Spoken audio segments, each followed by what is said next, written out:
Nah, oke, halo guys, welcome back to channel YouTube Home Education. Kali ini kakak bakal bahas yang soal nomor 4 yang F ya, pada revisi maklum kena jebakan. Jadi kita lanjut di kita bikin revisinya. Maksudnya kakak bikin revisinya. Lihat sini sekarang.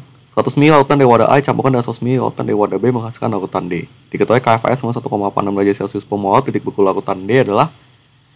Nah, ini kita lihat dulu sekarang analisisnya bahwa ini si F itu berarti kan awalnya yang A itu ya. Ini kan A ya. MgCl2 8% WPW ditambah dengan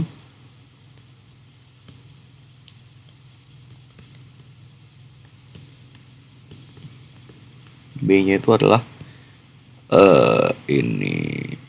B-nya itu adalah NaCl 24,2% WPW, ya kan? Nah, berarti ini ada apa? Ini kalau kita campurkan, tadi kan ini 100 mili ya kan? Ini 100 mili, ini 100 mili ya kan? Nah, maka sorry, kok 100 mili pokoknya begini lah ya. Pokoknya jadi sorry, ini bener sih 100 mili bener ya kan? 100 mili lautan A campurnya 100 mili lautan wadah B ya. Nah, ini 100 mili ya kan? Terus ini juga 100 mili ya kan? Maka jadi dia 200 mili kan? 200 mili larutan D ya. Berarti campuran antara MgCl2 tambah dengan NaCl ya.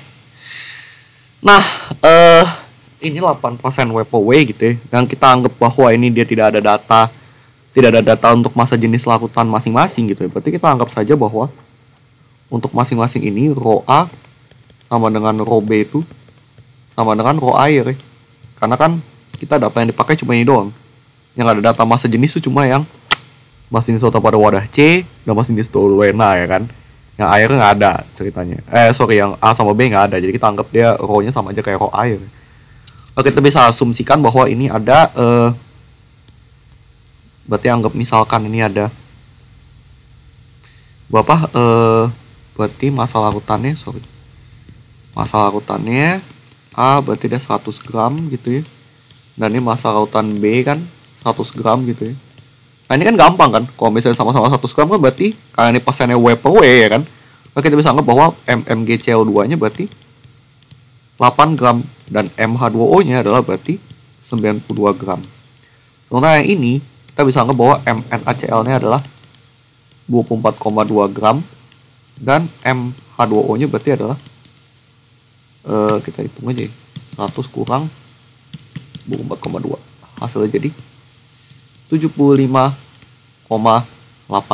gram ya untuk masing-masing. Nah, jadi begitu ketika dicampurkan di sini ya, berarti yang di sini masa larutan D itu ya berarti kita anggap dia sama dengan 200 gram ya. Berarti masa ini kan berarti dari masa MgCl2 tambah masa NaCl kan ya, kita hitungkan masa zat larutnya dong, berarti dia sekitar 32,2 gram. Maka masa H2O yang kita pakai di sini itu adalah tambah 92 ya. 92 tambah 75,8. Jadi hasilnya adalah 167,8 gram ya. Oke. Nah, berarti di sini kita harus, nah ini jebakan di sini nih.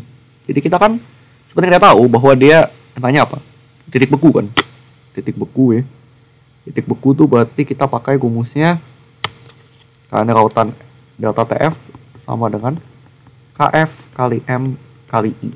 Nah, I itu adalah faktor Van Hoff ya.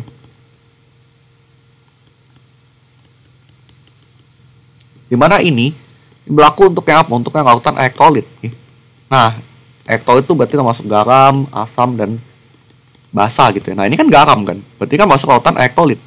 Tapi masalahnya masing-masing ini tuh dia ionisasinya tuh berbeda gitu. Jadi I-nya tuh nggak bisa kita langsung jumlahkan saja, misalnya ini jadi 3 tambah 2 berarti ini 5 gitu ya. Nah itu nggak bisa, karena kontribusi masing-masing zat ini tuh berbeda.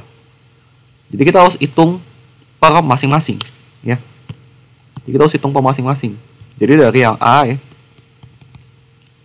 kita bisa hitung siapanya dulu. Ya berarti ini kan 8 gram. Berarti ini kan terdiri dari apa? Larutan D ini 8 gram MgCO2 sama 24,2 gram NaCl ya kan. Nah, berarti kita hitung dulu kontribusi dari A ya. Kontribusi dari A si MgCO2 ini gitu ya. Maka kita bisa hitung NMgCO2 nya dulu ya. 8 dibagi dengan 95 ya. Hasilnya jadi 0,0842 mol ya. Nah, ini kita kalikan dengan 3. Kenapa? Karena asal dari sini. Ya. 3 itu dari sini kan MgCO2 realisasi jadi Mg2 plus tambah 2Cl minus. Nah, ini kan berarti I sama dengan N sama dengan 3. Dari mana? Kita tahu I sama dengan N itu dari sini. Semua garam terionisasi sempurna di dalam air, ya. Jadi itu menunjukkan bahwa I sama dengan N, gitu ya. Kita tinggal hitung aja. Hasilnya jadi 0,2526 mol, ya kan? Totalnya ya, jadi ini N totalnya ceritanya.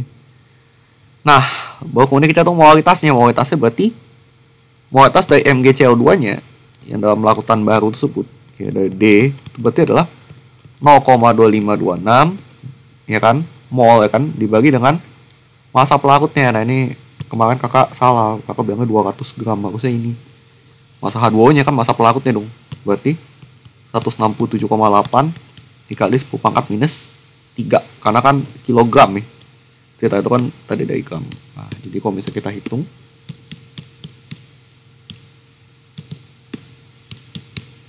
1,506 ya. Molal. Oke.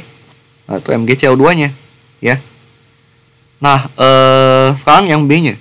Kontribusi dari B-nya itu berarti mol NaCl. Nah, mol NaCl itu berarti sama dengan 24,2 dibagi dengan MR 58,5 ya. 58,5 ya. Kita hasilnya jadi 0,4137 mol ya kan. Nah, kalikan dengan 2. Kenapa? Karena 2 itu dari sini. NaCl itu tuh jadi Na plus plus Cl minus ya. Maka ini berarti I sama dengan N sama dengan 2. Dari mana? Ya ionisasi sempurna tadi gitu. Kita kalikan dengan 2 ya. Kita dapatkan N total adalah 0,8274 mol ya. Sehingga mol NaCl yang barunya itu yang dari larutan D itu adalah 0,8274 mol dibagi dengan 167,8 dikali 10 pangkat minus 3 kilogram ya. Kalau misalnya kita hitung di sini hasil jadi 4,931 molal ya. Nah, kalau kita dapat dua-duanya sini, molalitas MgCO2 dan molalitas NaCl dalam larutan D, berarti kita tinggal jumlahkan saja. Molalitas larutan D-nya itu berarti adalah 1,506 tambah 4,931 ya. Jadi kalau misalnya kita hitung kita dapat bahwa ini ya benar 6,4 ya. 6,436 molal ya. Nah, kita udah dapat, kita masukin aja deh ke rumus yang tadi ini kan. Yang delta TF sama dengan KF kali M kali I ya. Ini I-nya udah nggak usah kita masukin lagi ya. Kita tahu ada data KF di sini aja ya. Data KF-nya jadi data TF sama dengan KF kalikan dengan M. Nggak usah I lagi ya. Kenapa? Karena I udah kita include dalam perhitungan molalitas masing-masing ini ya. Nah, kita tinggal hitung aja. 1,86 dikalikan 6,436 ya. hasilnya jadi adalah 11,97 derajat Celcius. Ini data TF-nya ya. Jadi karena yang tanya adalah TF titik bekunya, berarti titik bekunya kita harus lihat ya. Ini kan pelarutnya air kan, berarti titik beku air kan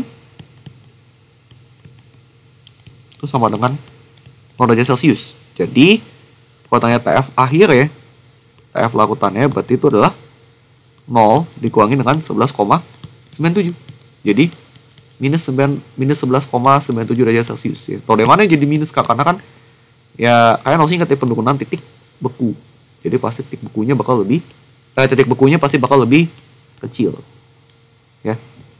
Jadi jawaban tepat untuk lautan D hasil revisi itu adalah minus 11,97 derajat Celcius. Ya. Oke. Nah, sekian untuk revisi soal nomor 4 ya. Jangan lupa di like, share kalau kalian merasa video yang bermanfaat, dan jangan lupa subscribe channel YouTube Home Education. See you di next video.